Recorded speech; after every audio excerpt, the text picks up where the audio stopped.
everybody. Welcome back to the Unstuck podcast. This is episode 2. We're overwhelmed by all the positive feedback that we got from the first episode and disclosing our story, our origin story, and how this all started. Thank you. Thank you for sharing your love with us, and thank you for sharing with others. And please like and subscribe so we can keep telling this story and help more people. Thank you. Couldn't do this without you. So we're going to talk today a little bit about relapse. We were meeting with our therapist the day we launched, actually, the podcast, and he said that people are going to have a lot of questions, and the first most pressing question he thought people would have is, how did you really stop? How did you just stop like that fast? And so we want to kind of get a little bit more honest about what the actual story looked like. So Cameron, what was relapse for you? Like, how did that work? Because you did relapse. Right. But not in the year after disclosure. And so there's a temptation to think that there was no relapse because I didn't relapse in that span of time. But when we really think about it, the time I've been trying to quit has been for like 30 years, 20 years, over 20 years at least, and 30 years probably closer to that. How many times did you say this was the last time and quit? Thousands of times probably. So you relapsed. Right. Thousands of times. Right. So the reason why we want to bring this up is because it might sound like, well, I can't do that because I've already relapsed. And really what we're wanting to discuss with you in this episode and moving forward are the things that we did that helped him quit and be done for the last time, because there is hope, there is the ability to stop, and there is a last time. And it just so happened that his disclosure to me was his last time. But then things we did together, would you say were crucial to that? Very crucial. For that. I didn't expect it to simply be the last time. I didn't either. Yeah. All right. So we want to talk about these separate components, and we're actually going to be breaking this up into multiple segments. But first, let's talk about the first component here of a heart desiring change, and what that looked like for you over the years. Because at least like, hey, we've never talked about this in terms of like where you've disclosed something like that. But did you ever have a crisis of faith where like, well, God's not helping me. Maybe this is wrong. Maybe it's easier to live outside of my morals. What did that look like for you? I definitely had thoughts of it, but as far as like actual like pursuit, one thing that I really think we need to start with before we get into this is that results, I believe, are replicatable, but I also believe they will be unique.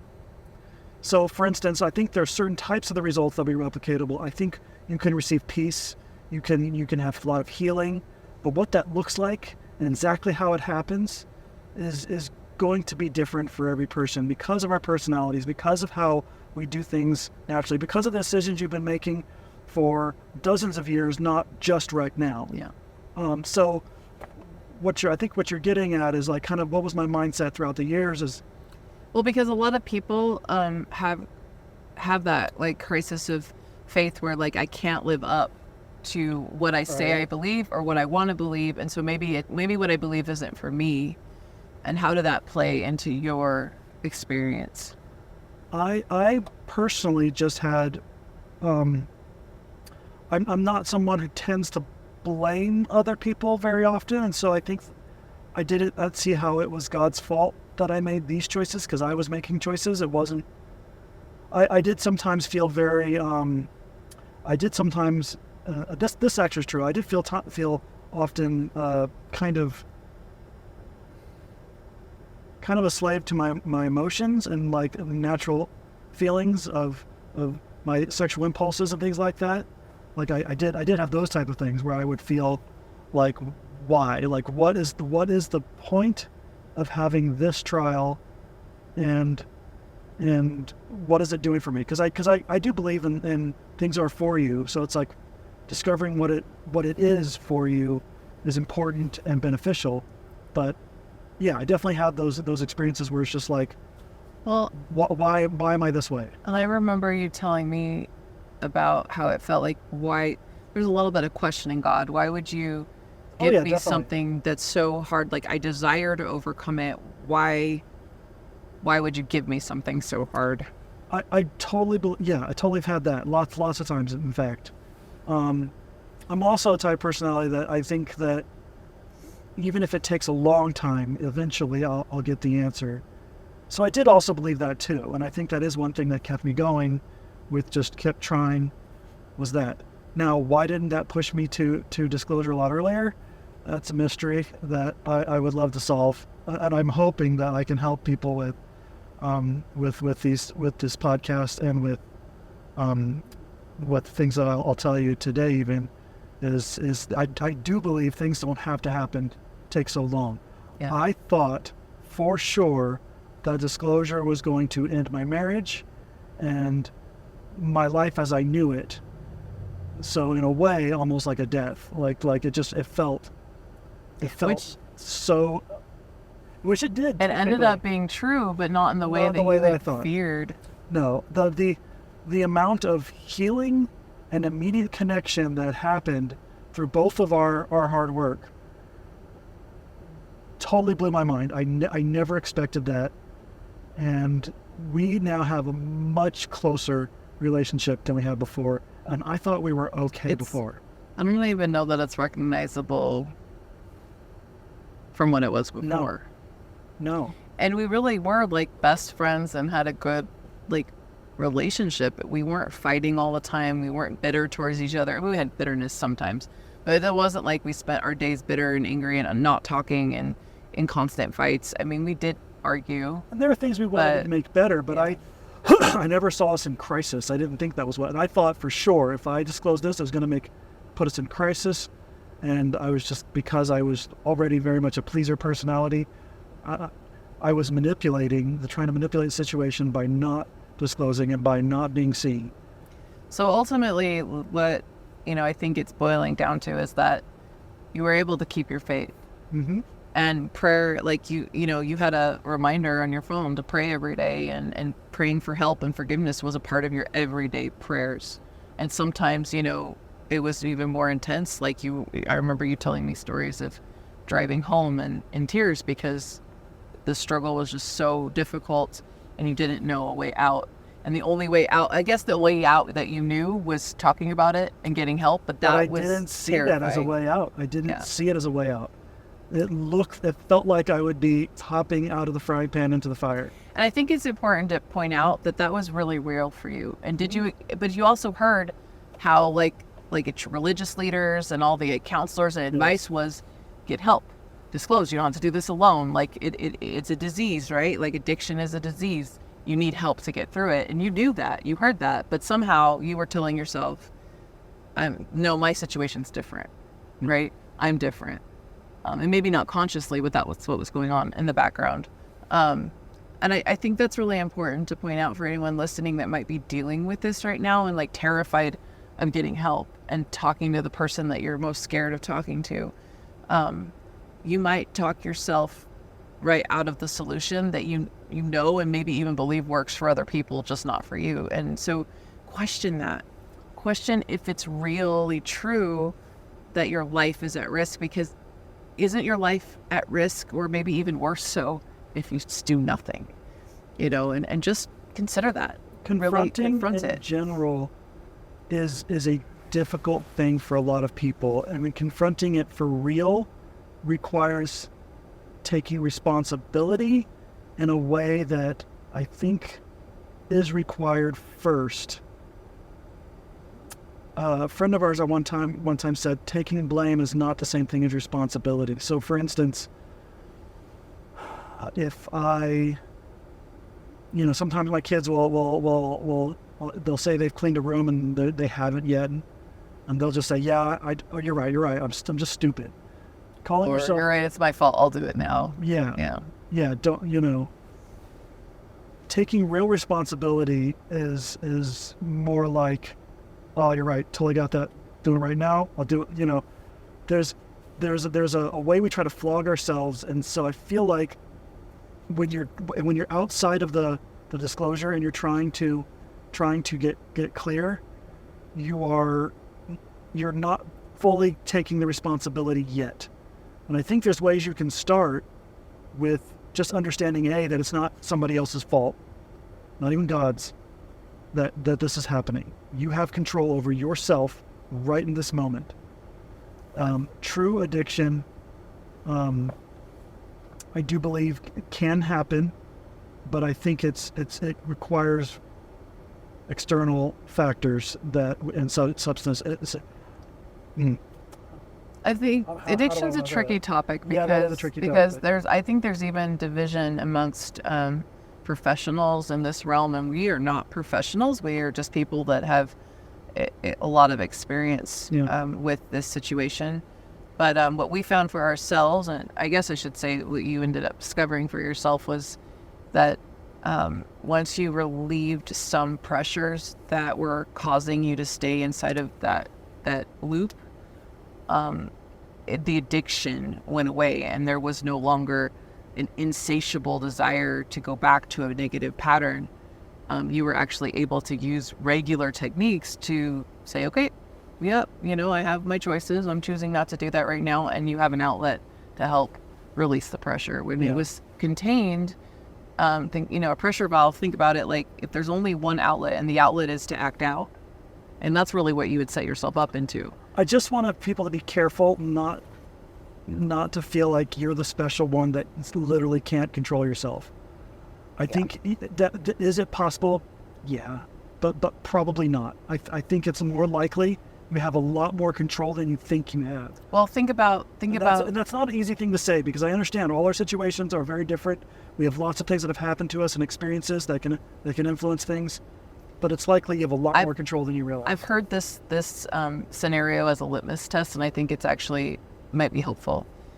When you literally can't control yourself, then if somebody walked in the room as you were engaging in the behavior and you couldn't stop and you had to keep going, then maybe you have an addiction.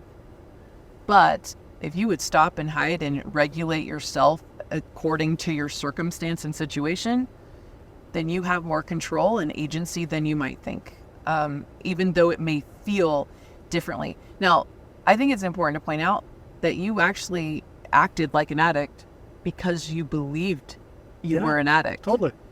And when you believe you're an addict, you're going to act like that. And you're going to actually remove some of your choices that you have and place them over here in the I can't help myself space. And when you do that, like you're actually, like that is a choice. And it's not recognizable. You didn't understand that's what you were doing until you release the valve. So if you have, if you're talking about the addiction as this like pressure chamber, the only outlet is you acting out, then pressure's going to build up. And if you don't have another way to release it, then you're going to act out, which is going to probably cause there to be more pressure to build up. And it's just a cycle that keeps happening over and over again. But what ended up happening with him choosing into honesty, 100% honesty, is that all of a sudden there wasn't only one release with the acting out. All of a sudden he had somebody he could talk to and somebody that was responding in a loving way and was wanting to work on it. Like you weren't terrified anymore that our relationship was going to crumble and fall apart because you saw evidence, and I was able to show up in such a way that allowed, and granted, I wasn't perfect. I don't even want to begin to like suggest that I was, because I had my own weaknesses and I had my own moments. I don't believe you should expect perfection from either side. But there's a oh, sorry, go ahead. No, but I just as a whole, I was more of the time able to be accepting and loving and try, at least put the effort in. And then my moments were more of the exception. Right. And so I like, you're not going to be perfect as the person that might be having been betrayed or having been hurt by this. But if you can show up in a loving space to care about this person who's hurting, if it was something else they were doing that didn't feel so personal, think of it like that. Like, what if they had an eating disorder, right? Where they self-soothed with eating too much and binging, and you found that out, or bulimia, something like that, you would have a lot more compassion because you would see that as hurting. But with something like pornography, like it is so easy for the spouse to take that on as like, well, it means something about me, when it actually is just evidence of their own pain, and it really isn't about you at all. So yeah, that is an important thing that we've actually, this took us a little while longer to discover this part, is that when we're talking, there's Heather and there's me, and then there's our relationship. yeah, And it's important to realize those are separate things. And so unless there's real malice or abuse being directed at you, it's not really about you. It's about the thing you're working on. So my pattern was damaging our marriage, and that's important. She doesn't put up with that. Yeah. It's not like she just says, oh, this isn't about me, and I'm not going to. This does affect her. So it is important, but it's not really her identity that's being attacked. Well, the only control that I can have is creating healthy boundaries to say, and it's not controlling his behavior. It's not saying you need to stop, that's my boundary, because I can't be my boundary. Like, I can't control it. So, but I can say, if things don't stop, this is the action I will take to make sure I'm taking care of myself. And vice versa. If I showed up like a complete beast, and I have in moments, and that was just my regular way, and I said, no, like, I'm sorry, what you did was unacceptable, and you don't deserve my love. You don't deserve me to work. You're just gonna have to deal and like suck it up, and you need to make it up to me for the rest of your life. Like, at a certain point, and I say at a certain point because that could come out in the very beginning, because this is really difficult. But if that's where I stay, then you should create a boundary for yourself that says, I'm a human being. I made mistakes. I'm doing everything I can to rectify those. And if you keep showing up this way, I have to make this decision for myself, because I'm not honoring and respecting myself. And I'm not truly then believing in the atonement of Jesus Christ, right? That healing and forgiveness can happen. And so setting those boundaries is important, but it can only be for yourself and what you will do in light of somebody else's choices, not trying to control somebody else. The point of this first part of the series is to get yourself ready and get yourself into the mindset of what's going to be going on. There's two different sides to this. There's going to be the giver of the information and disclosure, and the receiver of it. And it's important to be prepared for whichever side you're going to be on. And it's very likely, while it might be a little lopsided, like I was more needing to disclose than receiving, I also was receiving though too. And so be prepared for both of those things.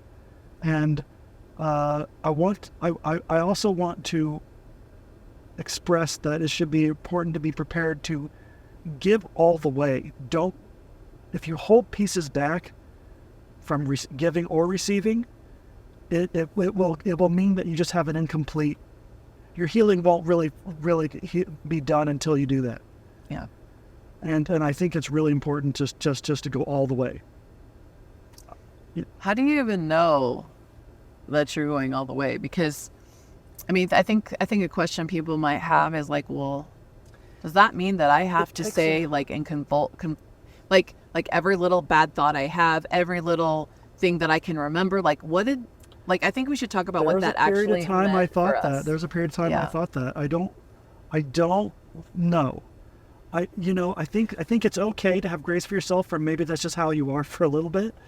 Well, it might need to be slightly like that. And you might be a little over scrupulous for a while, like where you just think like every single time, just like, oh, I thought about like stamping my foot, like it's sorry about that, Yeah, I think that's swinging the pendulum too far. But I remember being on the phone with you in the very beginning of this, and you were going on a walk at work, like during lunch break or something like that, and you were saying to me like, you were having a down moment, or you're just feeling like everything around you was a trigger, because like, am I just not supposed to see an attractive person anymore? Right. Am I just supposed to be blind? Do I have to keep I think you said like, do I have to keep my eyes down for the rest of my life? Yeah. And we were in the middle though of figuring out what it looked like, to be honest, because the thing was, and I think there will have to be, like, if you are somebody that is compulsively hiding a piece of you that you like are terrified to be seen, being seen to the extreme in the beginning is actually kind of like probably the perfect medicine. It's like it's like if you have OCD and you're afraid of trash, sticking your hand in a trash can might be like that exposure to show and prove you're okay. That you're not actually going to die by doing this. We have a very strong push as human beings to find things that soothe us over the reward of something more confronting. And so, like she was saying, it's likely the thing you need to do is going to be the beneficial thing you don't want to do. So that is a good place to start. Like maybe the beneficial thing you want to do is you don't want to do is to tell somebody something. That's likely what it is, because I'm guessing, because if you're listening what to are you most scared to do? Yeah. Consider that might be the antidote. And once you start doing it, I think what happened late as we started going down this path, you become more sensitive to where that was happening. I started realizing I was hiding in small ways in other places that weren't as big of a deal, but I was definitely doing it. And she even realized to control how I viewed him and viewed our life. And I think that's become the litmus test, because I know our therapist asked this because he was like contemplating this idea of radical honesty, and like, well, does that mean you just like, is nothing sacred? Is anything, nothing's off limits? And I remember us answering that question. I was thinking about it. I'm like, it's not so much that he has to disclose or I have to disclose every little thought or bad thought or thing that like, oh, I had a mad or angry thought about this, or I had an inappropriate thought here. It's more once it goes into the realm of I don't want them to know. That's kind of our, well, now we say it, right? Yeah. And that was for me too. Like I've practiced this as well, because in the very beginning, and I haven't felt this way for a while now, but I was like paranoid and, like dealing with that. And so if I snooped on his phone, I would tell him. And maybe that wasn't like, you might say like, well, that's not a very smart idea. He's going to be extra. But I how could I expect him to be honest with me? If I was going to do something that was potentially a breach of trust or, like, and granted, he gave me permission to do it too, but I felt like if I didn't want him to know, I needed to say something, because he was doing the same for me. And so what it looked like for us was hours and hours, we like I mentioned, I think I mentioned in the first episode, I was like, the first few weeks, I was really struggling to get good sleep, and I would go to bed, but then I'd wake up like routinely at 3 a.m. And for the first little bit, I was actually like not wanting to wake him up, but then he started getting up with me, and so we used that time talking. And a lot of the disclosure and a lot of the questions that I had and trying to understand. And it wasn't, and I always approached it not from like, well, not always. Sometimes I went into fear and like, I was scared when I asked questions, but I was seeking to understand why he did what he did. It is a good idea to look at your intentions, because sometimes you can kind of talk yourself into, I'm not in fear right now. I'm just asking this because I need to know. Yeah. Just investigate your intentions. Yeah. So it's really important that you understand why you're actually asking questions. And it's not to say that when you're in this spot of needing to have complete honesty, when you're answering questions, you may be answering questions from somebody who is asking out of fear and not seeking to understand. And we're going to talk about the principle of irregardless in just a second, but it is important, I think, to, in this early stage, when there's been a breach of trust, that you are 100% open and honest. And then I would say for the person that is receiving that information, to do your very, very best to be a safe place so that the person doing it is supported in being honest. It is not often easy to hear. Most of the time it's not easy to hear. And then you might find yourself actually surprised at how good it feels to hear the truth, especially when when maybe you felt or suspected something was wrong, or maybe the person that is typically more closed off. And in our circumstance, like, there were just areas of Cameron that I always felt like I wanted to know more. I wanted to have more of him. And so there was a really, as difficult as it was to hear, there was a really rewarding piece to it, that I was finally seeing him, and he was allowing himself to be known in a way he had never allowed me to see him before. And so that was, I think, a really positive thing that came from it for us. But just to wrap up this little part about what is actually required when you're being 100% honest and you're going all in that way, it's going to be, it's not like you need to lay it all out in one setting, and it really, for us, it was over time, right? There were things that came up that you had forgotten about, and because we were in that mode of sharing, you would tell me. And it wasn't like he was confessing something new or had broken a trust. And sometimes it was like before we even knew each other. But the dedication to being honest allowed him to be seen. And that's what true intimacy is being seen and seeing others and loving and accepting and extending yourself past what you want them to be. And I think it's really important to say, as we wrap up here, that being seen is so rewarding. As scary as it feels to be seen and known, the reward is so much greater. And it's a lot like most everything else, right? When anything that's difficult to attain has an amazing reward if you go for it. And being seen and going 100% honest really does bring an amazing reward. And think about it. If you're just playing a role or manipulating something to be seen in a certain way, no one ever really knows you, and it's not even really a reward. You're actually like consistently living a lie, and you can't possibly feel good about yourself. Yeah. You're not actually going to have real joy when people accept you, because it's not who you really are. It's like if you're playing like a board game and you manipulate the rules so that you win. It's just like anything else where you might do that. The actual feeling that you get, what you won't, you haven't actually won through your skill or through going by the rules of the game. You haven't actually won.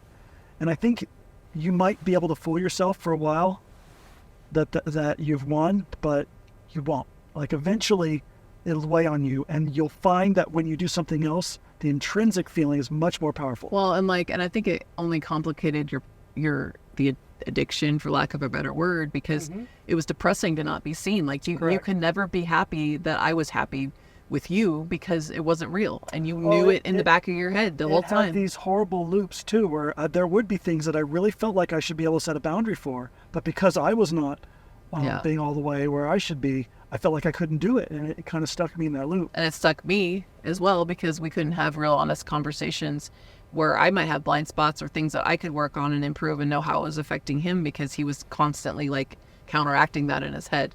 So it's going to look different for everybody, but I think that the key components that were crucial for us as you're working on that 100% honesty is if you don't want to be seen in that way, really question if it's something that needs to be shared. And most of the time I would say absolutely yes.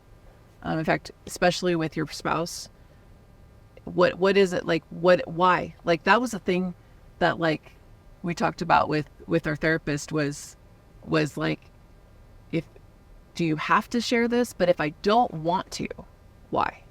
Like, I remember listening to a podcast with a therapist who's working with somebody, and this person like had his bank account that was secret, and the other spouse wanted to know about it. And it was like, well, I don't want to. And basically the core of it was like, why don't you want to share it? Like, really investigate that. If there's something you don't want to share, why don't you want to share it? And really, if you're going to commit your life to somebody and commit intimacy and commit, like, and in our case, like, we believe marriage goes beyond death, like for forever. Why are you hiding anything? And really confront that idea. Yeah. So one of the last things I want to talk about, and then I really think we should wrap up, and I think it's important to summarize what this piece was for, is that one of the really very important things that I realized from the beginning, and it really helped when I actually tried to execute it, and that was a principle of irregardless. So if I made a decision to show up and I was going all the way, I'm going to do it no matter if she's perfect or not. And this goes from both directions. If you, the way you decide to show up, the way that's perfect for that you believe is the best way to show up, it can't be dependent on the other person to show up. Never weaponize some. So I really try to avoid any kind of like, well, you're not safe right now, so I can't talk to you. It's like, in fact, it kind of went the other way around. I do remember one time, she remembers this too, where I said, you're not safe right now, but I'm going to tell you. and like just to like put it out there. Well, you told me I don't want to because you're not safe. And I actually remember one time where I remember you like saying no, but then we ended up having the conversation anyway because of that principle. Yeah. Because that wasn't what was dependent. Was me being safe for you in that moment. It was your own personal commitment and your own integrity to be honest. Confronting and being seen. There's types of bravery that are hard to describe.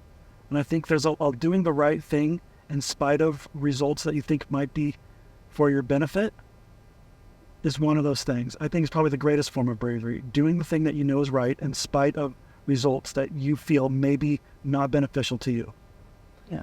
And so I think let's leave you with that. But I also well, let's talk about what irregardless looks like on the other side too, because I think that's important because there's two people here, and we're really like this podcast and these principles can help. Everything we're talking about can help individuals, but I think we're geared more towards couples and marriages, right? Yeah. So you have his side where he was having to disclose some very difficult things, some infractions on trust and breaking promises to me, and so irregardless meant that no matter how upset I was about it, you were going to share anyway. But the other side was, for me, I had to confront like, well, what if he doesn't stop? What if he has relapses? What if he, like my irregardless was, do I want this relationship? Am I in, and am I willing to hear? Regardless, and I'm going to show up and I'm going to choose into trying my very hardest to love and to support and to understand, and that was my irregardless, and I wasn't perfect at it by any means. I think it's interesting that you say that was your irregardless. Your irregardless wasn't a I'm going to stay no matter what he does. Yeah, I don't know if that's healthy either, because if I'm continuing not to show up and keep crossing boundaries, then the boundary was, let's be clear, like because we talked about boundaries like a little bit ago, is not, I didn't have a boundary that, my boundary wasn't you have to stop porn. My boundary was that if you continue in this and hide, and it wasn't even like, I didn't even say stop. I said, I just want to know. So if he chose not to be honest, my boundary wasn't like you have to do that. You need to be honest. My boundary was if he chose not to be honest, I would need to make decisions that were for the benefit of myself and my kids to keep us in a safe and healthy place. I understand it can kind of look like the other way, so semantically it kind of seems like it's the same thing. It's not. It's what I did. My boundary was what I would do in the face of his decisions, and his boundaries are what would he do in the face of mine. Yeah. So it's never, your boundary can never be you. My boundary is you stop doing this behavior. Doesn't work. A lot of these things, we're kind of roughshotting a lot of concepts all at once here, and I understand. We're going to talk a whole lot more in depth about these things. And another one that we will talk more about, and I'm going to give just a sentence to it, or a paragraph to it, because we need to really kind of wrap up, is the trying to get rid of bitterness. If you feel the bitterness, you feel the feeling of wanting to lash out and hurt someone else, verbally or emotionally or physically, if you can, the more you can get rid of that, the easier you're able to receive and give in this situation. Yeah. So to wrap up, this first part is to get you ready to understand, take ownership of your actions, both on the end of receiving and what you have done to maybe block receiving. And also, and especially for those who are hiding things and have things to disclose, own those things. Those are your choices, not someone else's, not a cosmic fate you were destined for. There may be circumstances in your life that were beyond your control, but there's so much that is. And right now, the only time you actually have to control in your life is right now. Right now, you have choices you need to make. And so own that. And take a look at what you're believing about your circumstance. Yes. What really was key for the last relapse for him was believing that he didn't have to anymore. This Guys, wasn't I could relapse requirement. again. It's like I'm not saying this is a never thing, but I don't believe I will. I don't think I have to. Yeah. So the point is, it's not that I'm telling myself I never will. I'm just saying I don't have to either. Well, and putting the choice back because Right. That's my choice. so long living in I shouldn't do this, this is wrong if I do this, then you automatically fight, like your internal sense of agency and desiring to be in control of your own life fights against that and says, oh no, like, no, I have choices. But then you're telling yourself you don't, and you just get so much further stuck down. Identify you really have a choice. You have a choice. Like, no one is putting a gun to your head and causing you to repeat a behavior that is harming you and those you love. Now, it may be difficult to stop and you may really want to, but what is it that you're scared to do that will actually help you get the result that you want? What is that? Identify your ownership. Recognize the next action you need to do. Is it disclosure? Is it receiving? Is it just preparing yourself to be a receiver? If you're listening to this and neither of these things are your problems, you have nothing you're hiding, that's awesome. Prepare yourself to receive that, to help others, because breaking that shame bubble, which we will talk in other podcasts, is so important. Getting rid of the shame of things is absolutely key. I would venture to say that every single person listening to this right now has something in their life that there is shame attached to. That's something really interesting. So, we noticed when I started disclosing, Heather, even though the things she didn't have to disclose, did find some things that she just didn't talk about with me. Because I was embarrassed, or like why pull that back up? That was a sucky day, or that was an uncomfortable moment. But if he was willing to go there, I was too, and that really helped us form a bond. It really felt good to feel like I wasn't alone in this mode. But I think no matter who you are, like I said, like what if it's just like I was teased as a kid, or I'd had this really embarrassing moment? Like, where do you still have shame in your life? No matter where you are, maybe you were dealing with something that's serious, like Cameron was, or you don't have those big secrets that you need to be revealed eventually, and maybe it's just something that you're uncomfortable with. Like, where do you still hold shame? And work on that shame, because if you can release it, you can help other people release it too. You can be a support to somebody as they're going through a bigger trial. So, to wrap up, 3 things I want you to think about today. First, take ownership for your actions. You're the agent of change in your life. You're the one who makes things happen for you. And it can happen today. And for no one else. You make it for you. You can't make someone else do things. Second, look for the shame. Where is that shame? That shame is going to inform you of something you need to change, something you need to talk about, something that'll help you. Find where that shame is. And third, prepare yourself to have action on that, and not just dip your toe in. Be someone who cannonballs into that cold water. You're going to go all the way. So get yourself ready. And for those of you that might be like wondering if your spouse or somebody in your life is the one hiding something big, there's nothing more influential than being the first one to be vulnerable. So start there. Help them see that you are a safe space and you're willing to look at your own life and and take action and create change in your own life. Part of the ownership is that you're not waiting for someone else to do it. Yeah. You're not waiting for someone else to be safe or to be the right moment, or I'll do it later after, when the holidays are over, and there'll always be a good reason why not to do something that you're supposed to be doing. Yep. Recognize your influence and you take action. You don't have to wait for anybody else. Well, thanks for joining us today. We're going to continue this discussion because there's other key principles that we have learned and that really helped us in our journey that happened right after disclosure. And so we'll continue this with another part, but thank you for tuning in. Please like and subscribe. Please consider sharing with your friends and family who may really need this message. It doesn't have to be about porn. I think this is an uncomfortable topic to feel easily that you can share, but just know, like, this is not just about pornography addiction. It's about principles of intimacy and creating a strong marriage, no matter where you're at. We just happen to have this be what helped us launch into a really meaningful and amazing marriage. And so that's why we're doing this. I've been talking to my friends and stuff just to be really open about, because like we're being very open in this, and so it's going to be out on the internet. So I've been talking to my friends and stuff, and it was interesting. I've heard some stories already that not hiding in with pornography, but hiding in other ways that they had experienced in their lives. And I think this is something that happens to all of us. The fear of being seen. Yep. So have courage to be seen. We're going to help you along the path, and we're still learning with you. So tune in. I'm sorry. I want to say one more thing, and that is just one more thing I want to say is recognize that getting to this point, doing those things we've talked about today, getting yourself ready, and then we'll talk about next time about actually doing the disclosing and what that means and what it looks like. You are stepping into the greatest happiness and joy that you've just never even thought was possible.